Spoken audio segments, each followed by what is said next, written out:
புகழ்பெற்ற ஸ்ரீவில்லிபுத்தூர் ஆண்டாள் கோவிலில் இசையமைப்பாளர் இளையராஜா தடுத்து நிறுத்தப்பட்ட விவகாரத்தில் இளையராஜா தனது எக்ஸ்தல பக்கத்தில் மிக முக்கியமான பதிலையும் கருத்தையும் தெரிவித்திருக்கிறார். குறிப்பாக என்னை மையமாக வைத்து சிலர் பொய்யான வதந்திகளை பரப்பி வருகிறார்கள். நான் எந்த நேரத்திலும் எந்த இடத்திலும் என்னுடைய சுயமரியாதையை விட்டுக் கொடுப்பவன் அல்ல, விட்டுக் கொடுக்கவும் இல்லை. நடக்காத செய்தியை நடந்ததாக பரப்புகின்றார்கள். இந்த வதந்திகளை ரசிகர்களும் மக்களும் நம்ப வேண்டாம் என்கிற ஒரு விளக்கத்தை இசையமைப்பாளர் இளையராஜா தெரிவித்திருக்கிறார்.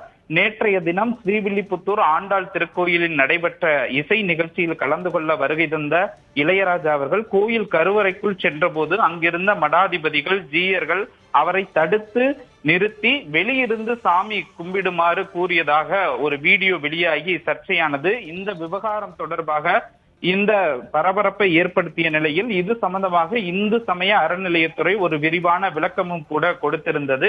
அந்த விளக்கத்தில் இந்த திருக்கோயில் மரபுப்படியும் பழக்க வழக்கப்படியும் அர்த்த மண்டபம் வரை திருக்கோயிலின் அர்ச்சகர், பரிசாரகர் மற்றும் மடாதிபதிகள் தவிர இதர நபர்கள் வருவதற்கான வழக்கமில்லை என்று தெரிவிக்கப்பட்டிருந்தது.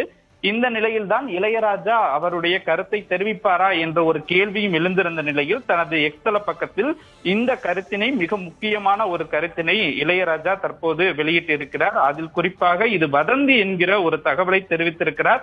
அதே நேரத்தில் என்னுடைய சுயமரியாதையை நான் விட்டுக் கொடுப்பவன் அல்ல, விட்டுக் கொடுக்கவும் இல்லை என்கிற அழுத்தமான ஒரு கருத்தை இளையராஜா தனது எக்ஸ்தல பக்கத்தில் தெரிவித்திருக்கிறார். ராதா.